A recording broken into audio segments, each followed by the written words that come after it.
एक दिन मेरी जिंदगी पूरी तरह बदल गई क्योंकि मुझे अचानक एक ऐसा रहस्यमयी सिस्टम मिल गया जिसकी ताकत किसी चमत्कार से कम नहीं थी। यह सिस्टम मुझे किसी भी इंसान की बीमारी अपने अंदर खींचने की क्षमता देता था और फिर मैं चाहूं तो उस बीमारी को किसी दूसरे इंसान के शरीर में ट्रांसफर भी कर सकता था। इतना ही नहीं, हर बार जब मैं किसी बीमार व्यक्ति को ठीक करता था तो मेरे मेरिट पॉइंट्स बढ़ जाते थे, लेकिन अगर किसी को नुकसान पहुंचता तो यही पॉइंट्स कम होने लगते थे। शुरुआत में मुझे लगा कि यह ताकत लोगों की मदद करने के लिए मिली है, इसलिए मैंने बिना किसी स्वार्थ के मरीजों का इलाज करना शुरू कर दिया। सिर्फ 20 दिनों के अंदर मैंने 100 से भी ज्यादा गंभीर और लाइलाज मरीजों को मौत के मुंह से वापस खींच लिया। लेकिन मुझे बिल्कुल अंदाजा नहीं था कि जिन लोगों की जान मैंने बचाई है वही लोग एक दिन मेरे खिलाफ अदालत में खड़े होंगे। कोर्ट के अंदर माहौल पूरी तरह मेरे खिलाफ था। एक के बाद एक लोग मुझे ठग, अपराधी और नकली डॉक्टर कह रहे थे। उनका कहना था कि मेरे पास मेडिकल लाइसेंस नहीं था, इसलिए मेरा इलाज करना गैर कानूनी था। कुछ लोग तो यह भी कह रहे थे कि मेरी वजह से उनकी हालत पहले से ज्यादा खराब हो गई थी और बाद में असली अस्पताल में जाकर ही उन्हें राहत मिली। उनकी बातें सुनकर मुझे गुस्से से ज्यादा हैरानी हो रही थी, क्योंकि मैं जानता था कि सच क्या है। लेकिन असली झटका तब लगा जब अगला गवाह मेरे सामने आया। वह कोई और नहीं बल्कि मेरी अपनी गर्लफ्रेंड थी। वही लड़की जिसके लिए मैंने 3 साल तक हर तकलीफ उठाई थी, आज अदालत में खड़ी होकर मेरे खिलाफ बयान दे रही थी। उसने मासूम चेहरा बनाकर जज से कहा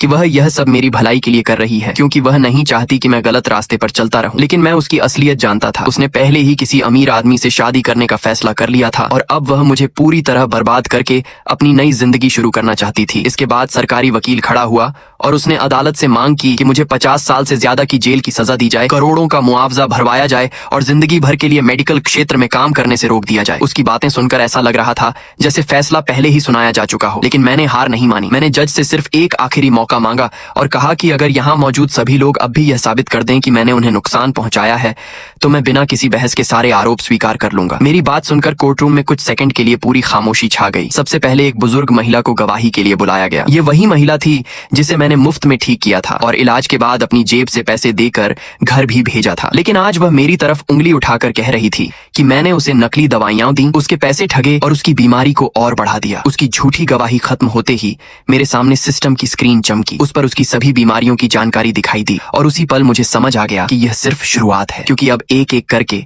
बाकी 19 लोग भी मेरे खिलाफ गवाही देने वाले थे और उनके चेहरों पर साफ दिखाई दे रहा था कि सच से उनका कोई लेना देना नहीं है। बस मुझे बर्बाद करना ही उनका असली मकसद था। जब अदालत में मौजूद वे सभी लोग एक एक करके मेरे खिलाफ झूठ बोल रहे थे और मुझे ठग साबित करने की कोशिश कर रहे थे, तभी मैंने चुपचाप अपने सिस्टम को एक्टिव कर दिया। जिन बीमारियों से मैंने कभी उन्हें मुक्त किया था वे सारी बीमारियां वापस उन्हीं के शरीर में ट्रांसफर होने लगी और जिन बीमारियों का इलाज संभव था उन्हें भी मैंने और खतरनाक बनाकर लौटा दिया। अब मैं देखना चाहता था कि जब उनकी दुनिया दोबारा बिखरेगी तब वे किसे दोष देंगे। इसी बीच कोर्टरूम का दरवाजा अचानक खुला और एक आदमी तेजी से अंदर आया। उसे देखते ही मैं पहचान गया कि यह वही आखिरी मरीज था जिसकी जान मैंने कुछ दिन पहले बचाई थी। उसने सीधे जज की तरफ देखा और कहा कि वह मेरी तरफ से गवाही देना चाहता है। पूरे कोर्टरूम में हलचल मच गई, क्योंकि पहली बार कोई इंसान मेरे समर्थन में खड़ा हुआ था। उसने अदालत के सामने सारे बैंक रिकॉर्ड और ट्रांजैक्शन डिटेल्स रख दिए। रिकॉर्ड साफ दिखा रहे थे कि मैंने मरीजों से भारी रकम नहीं ली थी और किसी को भी वास्तविक नुकसान नहीं पहुंचाया था। इसके बाद उसने कहा कि अगर अदालत चाहे तो मुआवजे के तौर पर 3 मिलियन युआन तुरंत जमा किए जा सकते हैं ताकि मामला यहीं खत्म हो जाए। ये सुनते ही वे लोग जो कुछ मिनट पहले मुझे जेल भेजना चाहते थे अचानक नरम पड़ गए। अब वे कह रहे थे कि अगर मैं अपनी गलती मान लूं और नुकसान की भरपाई कर दूं तो वे मुझे माफ करने के लिए तैयार हैं। उनकी बातें सुनकर मुझे समझ आ गया कि उन्हें सच या न्याय से कोई मतलब नहीं था, उन्हें सिर्फ पैसे चाहिए थे। लेकिन सरकारी वकील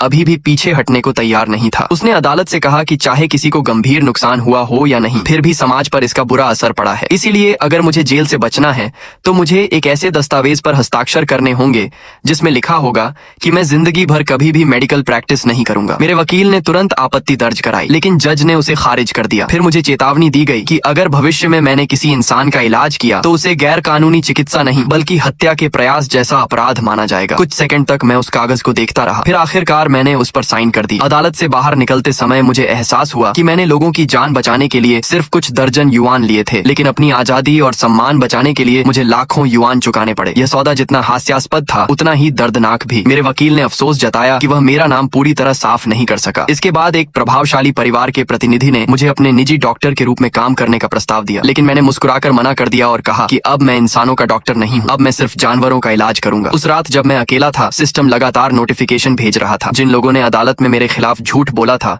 उनकी बीमारियां एक एक करके सफलतापूर्वक वापस ट्रांसफर हो रही थी। डायबिटीज, लिवर कैंसर और कई दूसरी बीमारियां फिर से अपने पुराने मालिकों के पास लौट चुकी थी। हर सफल ट्रांसफर के साथ मेरे मेरिट पॉइंट्स भी बढ़ते जा रहे थे। कुछ महीनों बाद मुझे विदेश से एक प्रस्ताव मिला। वहाँ के प्रभावशाली लोगों ने मेरी क्षमताओं के बारे में सुन रखा था और वे चाहते थे कि मैं उनके देश में मेडिकल रिसर्च और इलाज करूं। मैंने एक ही शर्त रखी, 1 बिलियन युआन। सबको लगा कि मैं मजाक कर रहा हूं, लेकिन जब उन्होंने मेरी उपलब्धियों की पूरी रिपोर्ट देखी, जिसमें दर्जनों असाध्य मरीजों के ठीक होने के सबूत मौजूद थे, तो कमरे में बैठे सभी लोग खामोश हो गए। कुछ सेकंड बाद सामने बैठे बिजनेसमैन ने हाथ बढ़ाया और कहा, डील मंजूर है, हम अभी कॉन्ट्रैक्ट साइन कर सकते हैं। उसी पल मेरी नई जिंदगी की शुरुआत हो गई। सामने बैठे बिजनेसमैन ने बिना देर किए कॉन्ट्रैक्ट मेरी तरफ बढ़ा दिया। उसके बाद उसने एक बैंक कार्ड टेबल पर रखते हुए कहा कि इसमें 1 बिलियन युआन एडवांस के तौर पर जमा है। मैंने कार्ड हाथ में लिया और हल्की मुस्कान के साथ सोचा कि आखिरकार मेरी मेहनत की कीमत किसी ने समझी है। वह आदमी आत्मविश्वास से बोला कि जैसे ही मैं लिगुओ पहुंचूंगा, मेरी मेडिकल स्किल्स पूरी दुनिया में चर्चा का विषय बन जाएंगी। उसने कहा कि 6 महीने बाद वह खुद मुझसे वहां मिलेगा। उसकी बात सुनकर मुझे पहली बार लगा कि शायद मेरी किस्मत सच में बदलने वाली है। अब जब मेरे पास 1 बिलियन युआन थे, तो मैंने तय कर लिया कि सबसे पहले अपनी पुरानी जिंदगी को अलविदा कहूंगा। बसों में धक्के खाने वाले दिन खत्म हो चुके थे, इसलिए मैं सीधे शहर के सबसे बड़े कार शोरूम की तरफ निकल पड़ा। शोरूम के बीचों बीच खड़ी एक चमचमाती लग्जरी कार ने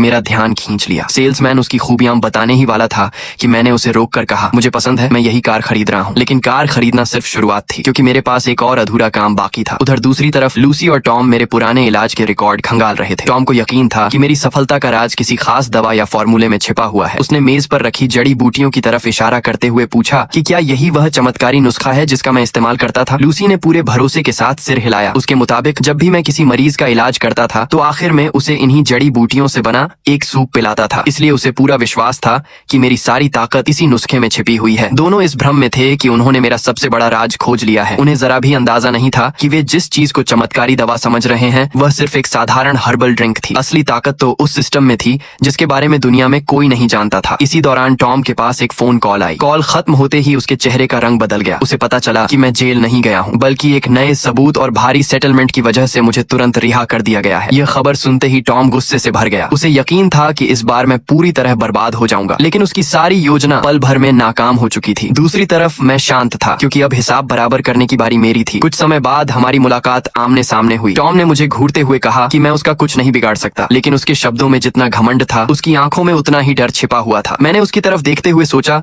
कि जब उसने मेरा क्लिनिक नहीं खरीद पाया, तो उसने मेरी गर्लफ्रेंड को खरीद लिया। देश के सबसे बड़े मेडिकल ग्रुप का मालिक होने के बावजूद उसने जीतने के लिए सबसे गंदे तरीकों का इस्तेमाल किया था। उसी समय मैंने चुपचाप सिस्टम को एक्टिव कर दिया। अगले कुछ सेकंड में एक के बाद एक कई बीमारियां सफलतापूर्वक ट्रांसफर होने लगी। सिस्टम लगातार नोटिफिकेशन दिखा रहा था और मेरे मेरिट पॉइंट्स धीरे धीरे बदल रहे थे। फिर लूसी की आवाज मेरे कानों में गूंजी। वह हंसते हुए कह रही थी कि अगर उसे कभी मेरी जरूरत न पड़ती, तो वह मेरी तरफ देखती भी नहीं। उसके लिए मैं सिर्फ एक ऐसा इंसान था जिसे इस्तेमाल किया जा सकता था और फिर फेंका जा सकता था। उसने स्वीकार किया कि पिछले 3 सालों में उसने कभी मुझसे प्यार नहीं किया। मैं उसके लिए सिर्फ एक साधन था, एक ऐसा आदमी जिसे वह अपनी सुविधा के हिसाब से बुलाती और छोड़ देती थी। उसकी हर बात मेरे दिल में तीर की तरह चुभ रही थी, लेकिन इस बार मैं टूटने वाला नहीं था। सिस्टम ने एक और ट्रांसफर पूरा होने की सूचना दी। मैं बस खड़ा रहा और उन लोगों को देखता रहा जिन्होंने मेरे भरोसे को सबसे बुरी तरह कुचला था। उसी पल मैंने फैसला कर लिया, अगर यह दुनिया अच्छे लोगों को धोखा देती है और बुरे लोगों को इनाम देती है, तो अब मैं किसी का उद्धारक नहीं बनूंगा। अब से मैं सिर्फ वही करूंगा जो मुझे सही लगेगा, और जो लोग दूसरों का दर्द नहीं समझते, उन्हें उनके कर्मों का पूरा हिसाब चुकाना होगा।